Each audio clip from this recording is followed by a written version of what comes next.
Today, we are going to take a deeper dive into the exchange between Nicki Minaj and Eve recently and talking about their relationship and how Eve used therapy to not be problematic around Nicki Minaj when they worked together on the set of the Barbershop movie. So if you were here on my channel just last night, we were live where I actually started the conversation by naming that live Nicki Needs Therapy Too, right? And because I loved how Eve talked about using therapy in order to be able to get used to other women, other strong and powerful women being around and not feeling like she can be the only one, because we talk about hip hop being such a competition, but sometimes we scared to be around the competition, and people are what's it called, not nervous but sensitive when it comes to their ego, right? All artists are sensitive, and all artists develop ego. So anyway, before we dive too deep into the conversation, please make sure you guys like the video, and that when you subscribe to the channel, you have all notifications on so you guys don't miss when I upload. So recently we've been talking a lot about what's been going on between the top A-list rappers in the music industry. We got Drake, Nicki Minaj, Lil Wayne, as well as Jay-Z, Megan Thee Stallion, a little bit of Kendrick Lamar as well. And so but also specific to Nicki and to female rap, there's definitely been a reoccurring theme within the past couple years, in regards to her space or her position in the female rap market, which is still number one, will always be number one. But and also there's always been this narrative, right, about Nicki and working with women. And so we have to highlight when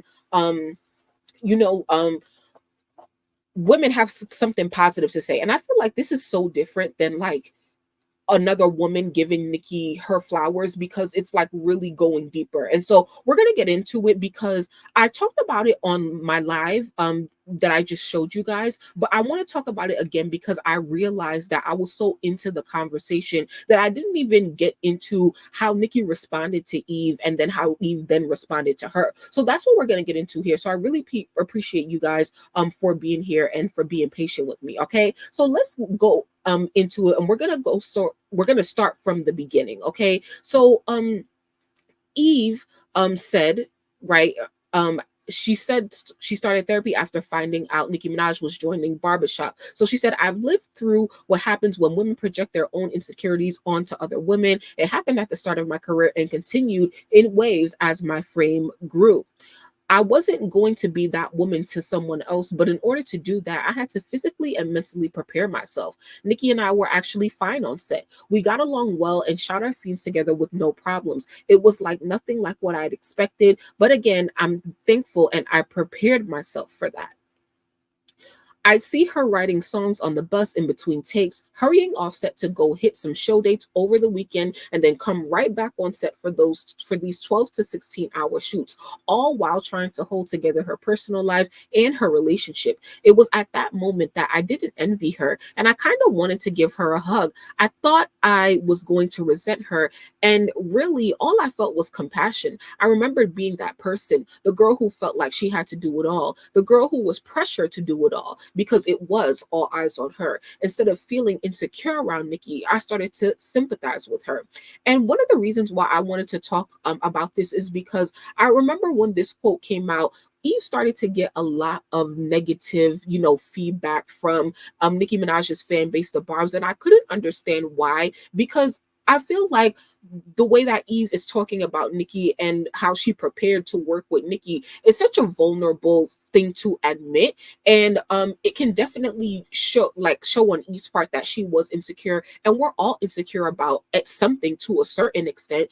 And so I think that it's different, and that's why I named that conversation Nicki Needs Therapy Too, right? We all need therapy. Both Nicki and Drake have been challenged in 2024 in their career by some of the top rappers in the game, and although they'll always have their number one positions for male and female rap, getting into these little scuffles with other female or other, whether it's other female rappers or other male rappers, it's not a smooth transition, right? And that's one of the reasons why I've said that I feel like Drake and Nicki and Wayne need to have a little powwow when it comes to mentorship and stuff like that, because see, in hip hop, it's for some reason people hate on Drake and Nicki because they feel like, oh, like they've just been winning for so long, like it's time for them to go. But how did Drake and Nicki get on top? It wasn't because the people who came before them sat down, or maybe it was, but it was their duty. Sorry, it was their duty to surpass, right? To surpass their predecessors, which is why they're in the number one positions. So now it's up to the younger artists to surpass Drake and Nicki and become the number one. They shouldn't have to sit down for other artists to succeed. Is that fair? So, but anyway, I want to stick to like Eve and talking about a therapy and stuff like that, and just her positive experience of working on Nicki, saying that it was a pleasure to work with her and stuff like that. Because once again, we don't get a lot of positive feedback from other women like consistently, and it's just good to see like other women lifting up Nicki, because from Eve's perspective, it's like, I remember when I was in those shoes, and she has big shoes to fill. She's responsible for a lot of people, and she's really just trying to live her dreams, and she's hardworking and she's talented, and at the end of the day, you can't do nothing but respect that, and also with Nicki, just as Onika, right? Just as Onika has been through a lot in her life, right? She's been through a lot of trauma. And so, of course, Onika needs therapy, right? Just like I and you need therapy. And also, because someone says you need therapy or whatever, or the suggestion to get therapy, you should not look at that as a bad thing. There doesn't have to be anything wrong with you in order to seek therapy. And because you seek therapy does not mean that anything is wrong with you or that you're crazy, okay? So that's for anybody who is offended by the title or anything like that. But in a constant theme in my commentary is taking into consideration mental health, right? And sometimes, like, you don't know that something is a problem until you go talk to someone about it. And so Nicki has conflicting energy when it comes to other women, right? Like whether it's family or whatever. And that's not to say that Nicki is wrong in every situation. It just is what it is, right? And so I feel like anyway, so let's go, before I forget again, let me go and see how let's look at how Nicki responded to you, because she wrote a great message to her. So let's go here, and this is why I forgot to read it the last time I was on live, because I forgot to press the back arrow. So here we are back on Nicki's Twitter, and she says, "Dear Eve, the various things you've shared recently are groundbreaking in my opinion for so many reasons. First, thank you." And guys, when I got the notification that Nicki wrote this tweet to Eve, like that's really what like put a fire under my butt to come here and talk about it, because I started off telling you guys about this and saying, and what did I say? The Barbz were dragging Eve. And one thing you have to admit is that, she's vulnerable and she's honest, and she didn't even have to be that vulnerable. And so it's so annoying when, people want to be so defensive for Nicki, and then she'll come through and then say like, "Oh my God, yes, like, thank you so much for showing me love," and be honest. Like, stop just dogpiling on people because you don't like something that they said, or you always feel like other women are intimidated by Nicki. Yes, you can. It's okay to admit that you're intimidated by somebody and then take the correct measures to fix it. That is so respectable. I can't see how you would not respect that. Anyway, Nicki continues to say, "The level of grace, the level of emotional and spiritual maturity it takes to be this vulnerable and transparent is a sign of true peace, happiness, fulfillment, and a mastery of self-reflection at its height." And that's what a lot of you people need to do. A lot of you people who call yourselves Barbz, who love to drag people for their opinion, that's what you need to do. Get to a place of true peace, happiness, fulfillment, and mastery of self-reflection. Okay. Nicki says, "I always say I think accountability is the sexiest trait a person can have." Thank you so much. I love when Nicki just like co-sign what I be saying.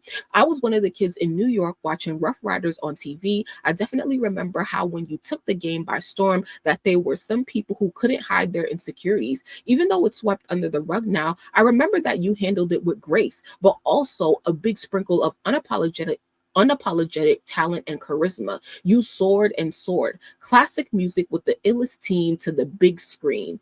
That's a rhyme right there.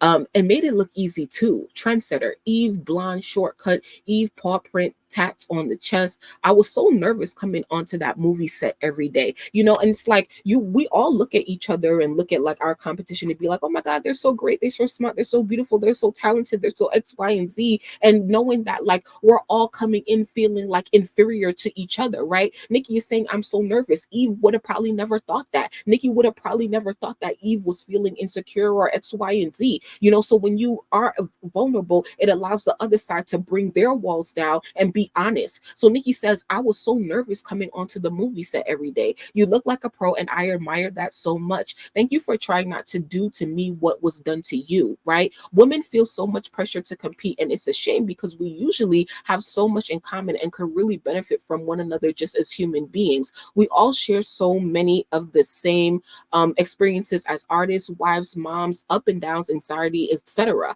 I remember telling a friend of mine that I didn't think you liked me after our first day on set together. But you know something crazy? I swear, I knew that you could tell deep inside that I really liked you.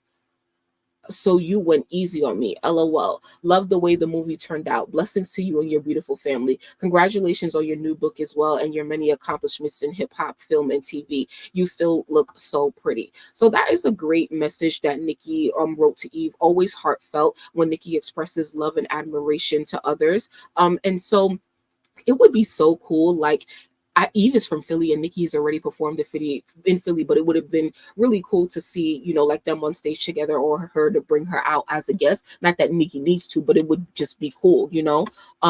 Because it's like Eve is one of those like older female rappers who clearly has embraced Nicki, and she hasn't experienced that by most of the other older hip hop women in the industry, right? Which is why this situation is so special and why I think it's so special how Eve handled it, because she handled it unlike all the other older women who decided to mumble and cackle. She went to therapy and took care of herself. And I think that we can all learn something from Eve, Nicki Minaj included, right? Like the transition from being on top to not being on top, or being the only one to not being the only one, is probably not easy, you know, regardless of who you may think is in the right or wrong in all these different situations, for real. Eve says, she responds to Nicki and says, Dear Nicki, thank you so much for this. I really appreciate it. I have nothing but respect and am so proud to have seen you grow from strength to strength over the years as an artist, mom, and always stay true to yourself. Lord knows it's not easy for us, y'all. Thank you for all the kind words and blessings to my family. It goes without saying, the feeling is mutual. That's so dope. And yeah, I really had to come back and include what they said to each other, because like, I mean, it would just be so cool to see Nicki and Eve on camera to like look at their chemistry, because once again, we don't get a lot of these moments with Nicki and older female rappers, you know. And so that's why I think like this one is really special here. And once again, we can all learn a thing or two from Eve, and you know, seek therapy for like any sort of like professional or business trauma that we're going through, you know.